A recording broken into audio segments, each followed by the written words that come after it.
Hi everyone, my name is Paul West. I am the Performance Director for AdColony in EMEA. What does that mean? It means I get to work with some of the biggest and best game developers and app studios in EMEA.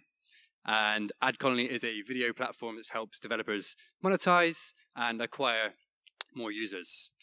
Before we start, I'd just like to get a show of hands. I guess everyone here is interested in user acquisition. Could you put your hands up if you've already ran any type of user acquisition campaign? Okay, good. Can you keep your hands up if you've run a campaign that's not Facebook as a user acquisition campaign? Okay, good. So we've got some sophisticated UA buyers in here. So for the past 3 years, we've been running a user acquisition survey with some of our top partners for app developers who are in the top grossing of the App Store. So some of the best in the bunch. And we asked them certain questions to try and determine what are the trends that we're going to see going forward, what are they currently experiencing in the market, and how we can help them basically grow their businesses. So this is the format of the survey. We have 6 versions over the past 3 years. There's 130 detailed questions. We keep sneaking in a couple more to try and get more insights. 65% survey response rate. 62% of the survey respondents are mobile game developers, so it's perfect for this audience. And 38% are non-gaming. So there's a bit of a mix in there as well. But combined, the total budget is over $1 million per month in terms of app installs. Marketing have been very kind and put my Twitter handle in the bottom right-hand corner, so if you're interested in anything UA or app monetization, feel free to give me a follow on Twitter. And I've broken this presentation down into 4 different sections. So we started with like the basics of kind of user acquisition in terms of the teams. Next up, we look at KPI measurement, so what is important to people buying the traffic. Then we look at quality and scale. So where's the quality coming from? Where's the scale coming from in terms of formats? So that's great if you're kind of newer to user acquisition. You can get straight in to find out what's the shortcuts. And then finally, we look at channel analysis. So we'll start with the basics. We'll look at team size. Since we started the survey, we've seen kind of growth in team size of user acquisition. Teams need to become more and more sophisticated. There's obviously a lot more formats than there were 3 or 4 years ago. And we need specialists in kind of each format to really get the most from each. So what we've seen is an actual skew towards leaner teams this year. So there's been a growth trajectory for the past couple of years, but this year there's a slight shrink towards the 2 to 9 size teams. So last year we saw like a huge jump in the 10 plus size teams, and now 2 to 9 seems to be around the right fit. And there could be a couple of reasons for this. One of the reasons could be the ROI tools that we're using and the actual campaign optimization tools and partners that we're working with are becoming more sophisticated, so we don't need quite as many people. Or potentially it's a better educated market. People are getting more efficient at what they're doing. But it's quite an interesting trend, which is kind of reverse what we've seen previous years. Next, which I had a sneak peek of, is how often are these specialists buying their traffic or changing their campaigns? We've seen that on average, there's 3.25 optimizations made per week, which is significantly up on previous years. Typically, we saw weekly or kind of every few days as the most kind of popular option. But now with the introduction of kind of things like self-service and being able to make edits yourself or with better client servicing from the networking partners, we see that there's actually a lot more granularity in the changes made to the campaign. And this is one of the trends that we think is going to continue to grow. Kind of as we get more granular in terms of extracting more from our biggest partners, we're probably going to see more optimizations made more frequently throughout the week. So next up, we have kind of the most popular pricing models. CPI absolutely dominates this.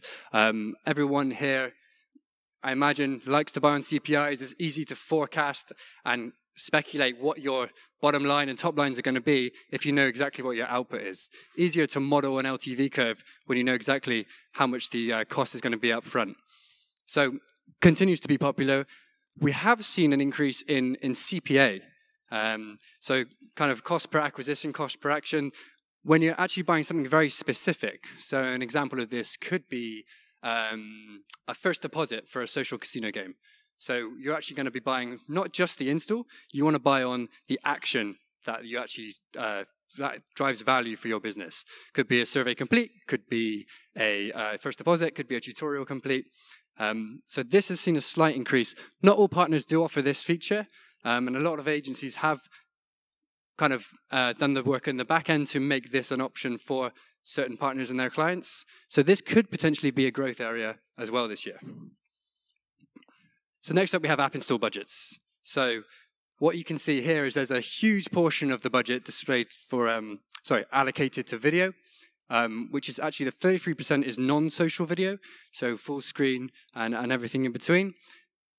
Next up we have social, which includes video as well. So over half the budget, almost 60% of the budget has some form of video element, which is quite exciting for us at AdColony, being a video network. And this kind of starts to indicate where the KPIs are coming from. If this is where the budget's coming, if this is where the budget's going and where the scale's coming from, there's obviously some good KPIs within these larger slices. So let's look at the KPIs. What are people buying specifically from the different networks? Not really surprised that user quality is the most important priority. Everybody wants user quality.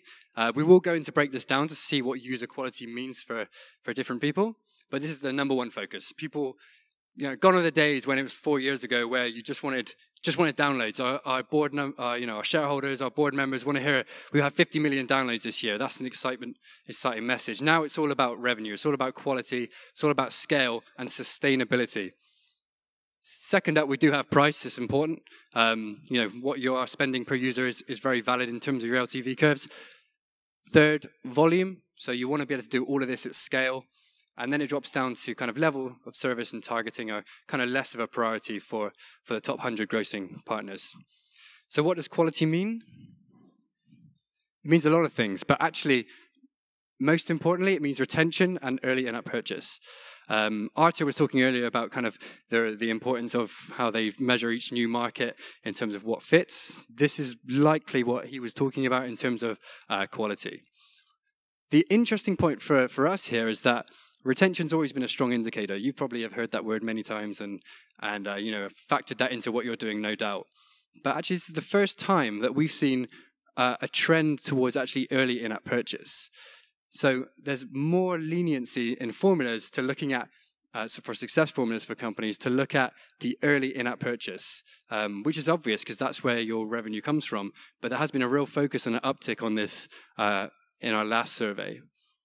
Also, the growth in the smaller factors, which are appearing more and more important. So we look at the social logins, we look at the positive reviews especially. One of the other trends I think is going to be happening this year is these formulas that determine success for some of the biggest for some of the biggest studios, they're going to be factoring more of these smaller points. So, okay, this user also left a positive review, therefore he added X amount more value. The formulas are going to become more and more complex, and therefore they're probably going to need more and more complex ROI tracking tools as well. Speak of ROI tracking tools, these are the most popular ones that we've seen from the survey. So spreadsheets, naturally, everyone involved in data can use a spreadsheet, can produce a report for the board, for the marketing teams. So naturally, they're used, probably in conjunction with some of the other tools that we listed up here. There's a huge portion of the market that still uses in-house custom tools.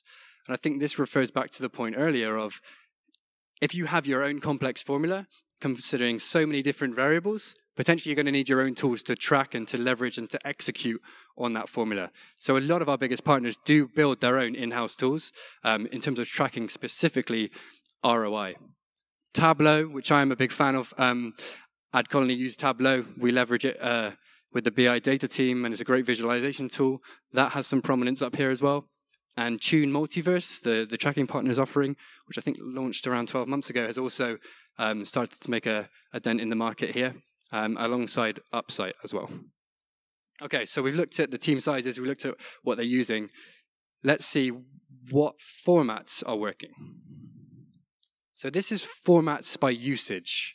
So this, by the way, we'll share this deck, so you don't have to take a picture of every slide. We will share this with you. So the most popular formats for app install marketing are listed here.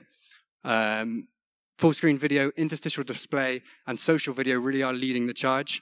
And then we can see the drop-off down as we go throughout the different formats. Interesting to see how different this was 3 or 4 years ago when it was kind of incentivized and free app networks were really dominating chart positions and helping new launches as well as sustainable launches. So that's usage, but what about effectiveness? It's great to know what people are using, but what are people finding effective? So this is really the important slide. Full screen video is a very, very effective format. Social video and in-feed video. So we've seen actually a shift here from the previous slide. If you actually cast your mind back, interstitials was second on the previous slide. It's now 7th here. So people are using interstitials. They find it valuable. But the effectiveness of it has dropped and been overtaken by other formats. There's a really interesting rise in Playable as well, which we'll cover a bit later as well, which was 9th on usage, but 5th in effectiveness. So that's an interesting trend that I think we'll touch more on shortly. Where's the scale coming from? So what are the partners that are driving the scale for app installs? We can see that Facebook, no surprises, probably number 1. Instagram is in there as well, separately, kind of around 7th or 8th on the list. And then we have AdColony, Google, and so forth and onwards. But what's quite interesting is the top 6, 7, 8 formats here are all social or all video. There's a real excitement and buzz around those two types of format, as we saw previously. And I think that will continue to grow this year as well. Driving user acquisition quality. So similar slide, but basically where's the quality coming from? And it's a very similar format. I think Google are up 1 place from the last survey we ran, but this is where the actual quality is coming from. So if you're new to user acquisition, this is a really good slide for you to take on board to see where potentially you could find your fit for your product. I guess the key thing to mention here is this isn't the same for every single advertiser, every single user acquisition buyer. It's important to test what works for your campaign rather than just rely purely on 1 or 2 channels. Okay, so the top 5 campaign trends. This is not too dissimilar from the last survey we ran, but we can see that the increase in spend is pretty significant. People want to spend more money. These guys have apps in the top 100 grossing charts, so naturally they can spend, they need to accumulate more. So they're happy to spend more because they're going to make more. Second, we have more video. There's an excitement around kind of what video is doing for people. Makes sense. It's a format where you can tell a story. Third, we have more geos, so more expansion. And again, Arthur previously touched on this in terms of going into rest of world and extracting value from the markets that are emerging and not necessarily on your front of mind right now, but could potentially be that marginal gain for your business that is waiting for you to have taken advantage of. I mean, all of our publishers pretty much are huge global businesses. So the big 4, of course, you're going to extract value from, and that's where your focuses are. But naturally, you could have kind of a rest of world campaign, rest of world activity going with your partners that kind of trickles in, but over time, marginally gained and added up is great revenue for you guys. We also look at kind of partner consolidation, so less focus on kind of working with everyone and actually working deeper and harder with specific partners. And there's less of a excitement around testing new channels. So new channels are important. You don't want to miss the next best, biggest new thing. But there's less excitement around that now. I think people are kind of seeing what is out there and find more comfort in what is already existing. Okay, so the next up, we have channel analysis with a bit more depth. So let's look at the types of campaigns. Everyone knows a new user acquisition campaign. What about lookalikes? This one's quite an exciting one this year because for the first time ever, we've seen a huge dent in terms of how effective lookalike can be.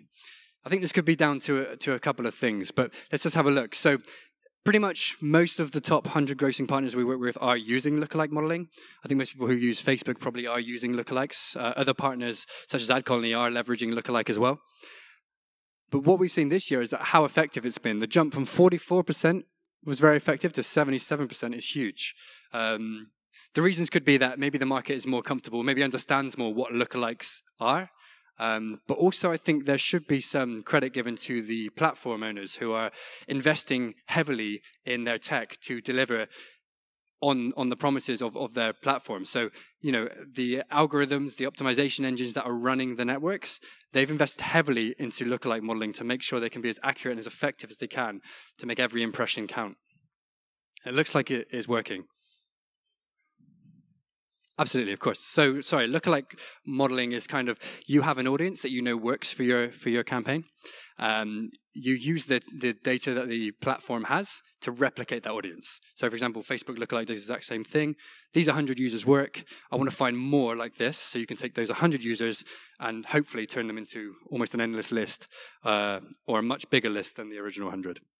Thanks for the question, though.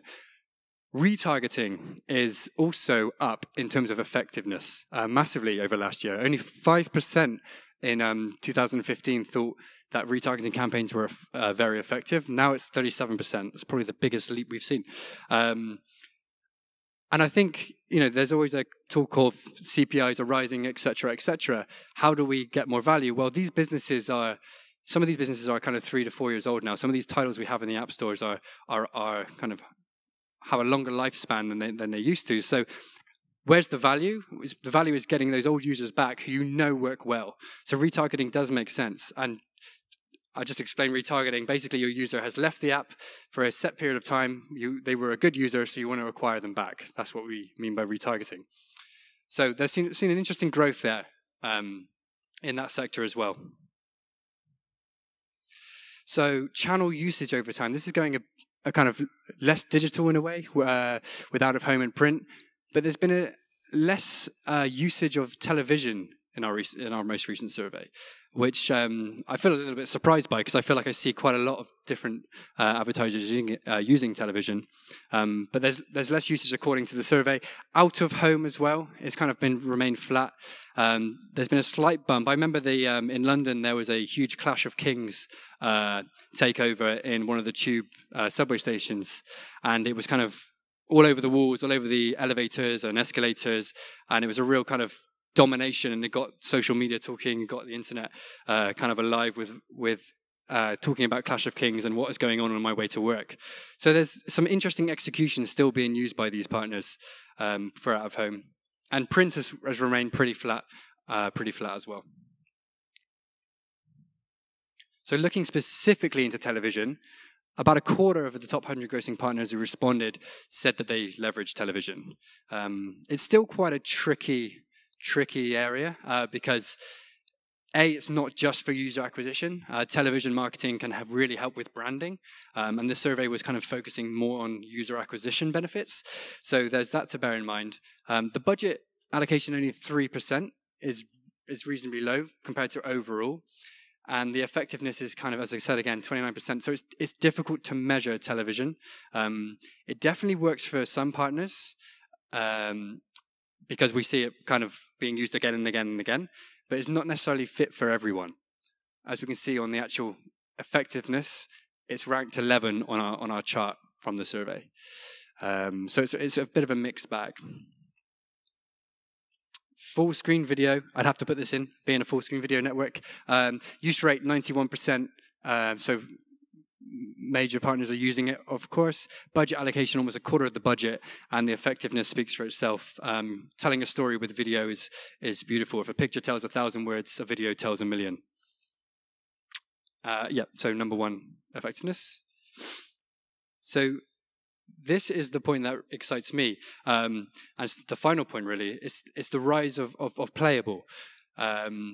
If I was going to pitch a deck to investors, this is the kind of thing that would get me excited. So we look at the effectiveness of a Playable ad, according to the survey. It's around 71%. The share of the budget is only 2%.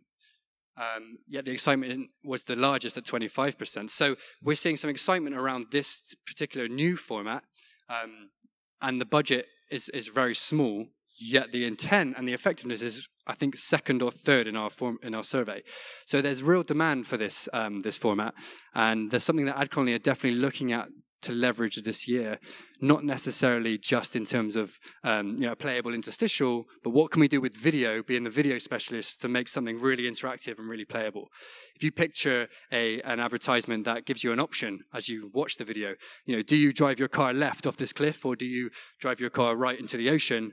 Really bad example, but like it's an interactive, right? Take the left option, the car skids around, lands the cliff jump, and advertises a car game. Right is a different message. The options are limitless with that. And another example I really like is maybe the ad is actually the tutorial. So maybe the video ad is a match 3 game and it's teaching you how to play that genre on that particular app. And then it'd be amazing if we get to a position where client side or tracking partner side, we know that user came through this video, therefore they've already played the tutorial. Let's get them straight into level 1 or level 2. Like what a great user journey that is. What a great consumer experience, potentially leading to higher quality.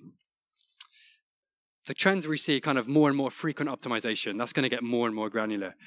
Further investment into ROI tools driven by probably more sophisticated LTV formulas specific to each advertiser. Advertisers want to spend more, they want more video, they want more social, they want to go into more geographies, and they also want to look at fewer partners, make their lives a bit easier. Retargeting and lookalike, I think, will scale this year. The very effectiveness of that shows some excitement around that. And yeah, I'm looking forward personally to the growth of Playable this year. I think we've got some time for some questions, hopefully. So if anybody has any questions, I'll be more than happy to answer. In addition to playable ads, what do you think is going to be hot for 2017? For instance, vertical video, 360 videos, and how's AdColony going to be able to jump on this opportunity if they see it fit? Sure, absolutely. So for those who didn't hear, what else is excitement in terms of video this year? Vertical video is definitely something that has a lot of buzz. A certain social platform has made that really stand out and got what I think is quite important, brand advertisers friendly with vertical video. So AdColony has invested in vertical video this year as something that we're going to be pushing very heavily. Potentially it's going to work for performance theoretically the same way as kind of full screen landscape. But what I think is exciting is the acceptance of vertical from brand. On the other side of the coin, we've talked about user acquisition a lot, but what we also care very much about at AdColony, of course, is the publishers. So how do we keep them happy? How do we keep the CPMs as high as possible to make sure we get as much scale for our advertisers? Getting brand spend in for the publishers is really, really significant. So that is a massive factor for AdColony this year in terms of vertical. 360, I'm still, the jury's still out on. I see it on Facebook. I don't really interact with it. The company's not less focused on 360, but really excited about the vertical and the playable. So you mentioned brand advertisers. It sounds like your bread and butter comes from performance advertisers. How do you make sure that the brand advertisers aren't going to take over all the inventory that the performance guys are also looking for? So the question was, how are we going to make sure brand advertisers aren't going to balance out the demand from the performance and from the brand guys? Because from my understanding, you guys are more of a performance-driven network, right? I wouldn't say we're necessarily a performance-driven network. We definitely do have a lot of performance, absolutely. Publishers like brand because typically they have higher eCPMs, right? So the publishing side, brand is very, very important. And we have a sales team globally that pushes brand spend. Performance is bread and butter, definitely, it's sustainable. And what we see with brand is that typically it moves throughout the year. So kind of Q4 is huge for brand spend. That's where all the advertisers are coming on for the holidays. But performance is kind of consistent throughout the year.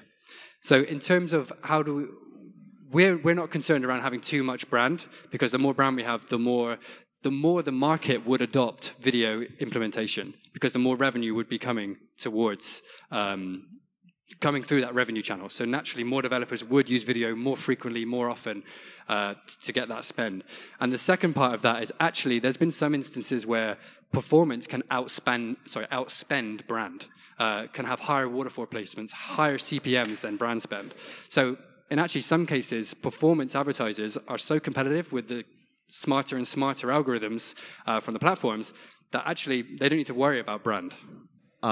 So in North America, Thanksgiving, November, Christmas, December are very high demand times. What are some high demand times in the EMEA market?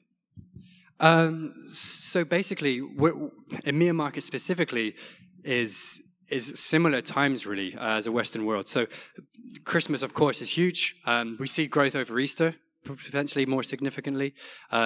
Summer holidays are different in terms of different markets across Europe as well.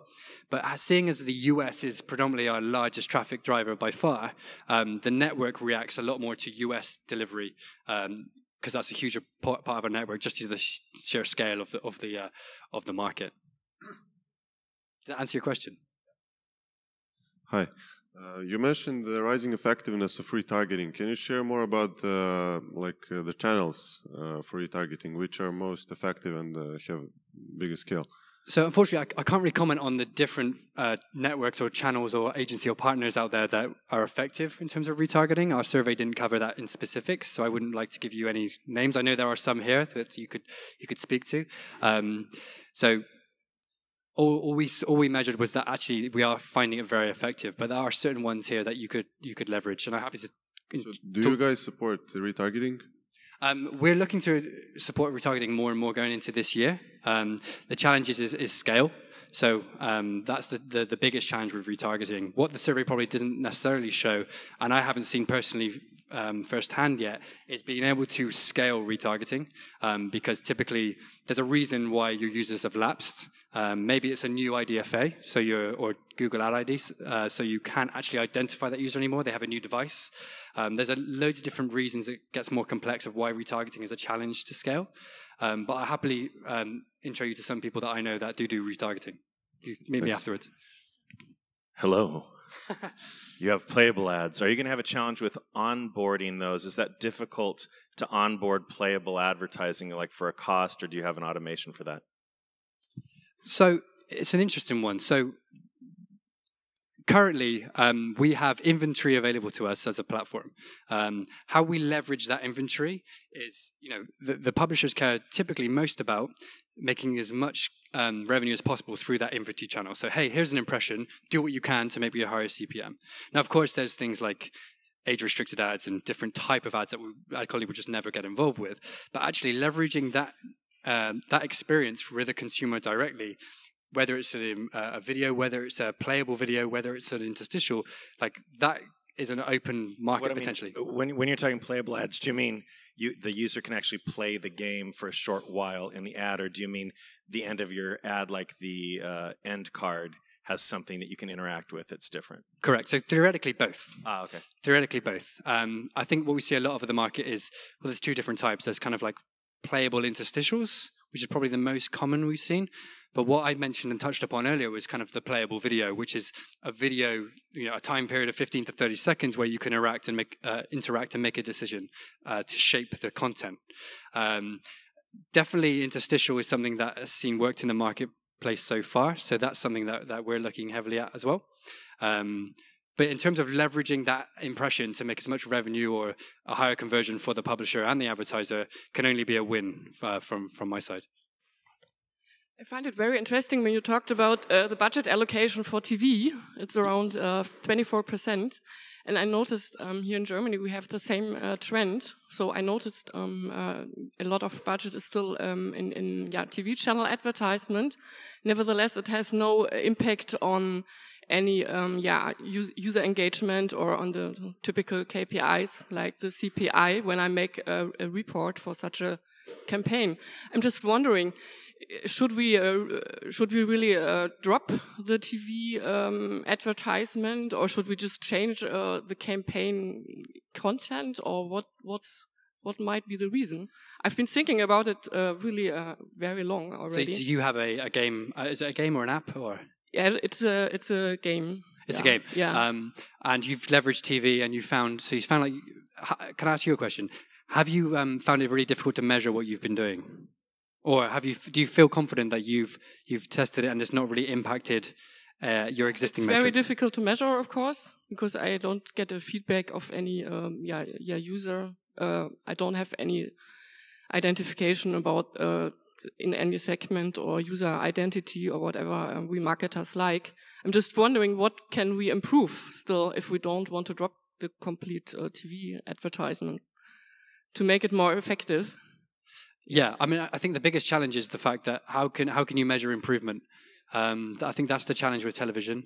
There are certain agencies that feel like they've cracked that code in terms of being able to accurately measure this TV ad placement here, the in-store occurred here, therefore this is allocated to the television. I'm not sure if you've had any spoken to those agencies that offer that. I'm happy to throw some names at you afterwards that do something like that. But I think that is the biggest challenge for television. I mean, it's definitely worked as it's such a huge opportunity. So there must be a way to make it work. And King.com obviously use TV all the time. I know seriously in Finland and Helsinki, they've used TV. Good Game, InnoGame, they've found a way to make it work. So there's definitely opportunity there. I just think it's about measuring it and how you measure the brand or the uplift on this. It sounds like you had no uplift to your existing performance metrics from using TV. Typically, we've seen that there has been an uplift. Yeah, let me see if I can help with some intros there. Okay. And sorry, one second question. What do you think is the impact of campaign optimization tools? You mentioned them in the beginning of your lecture.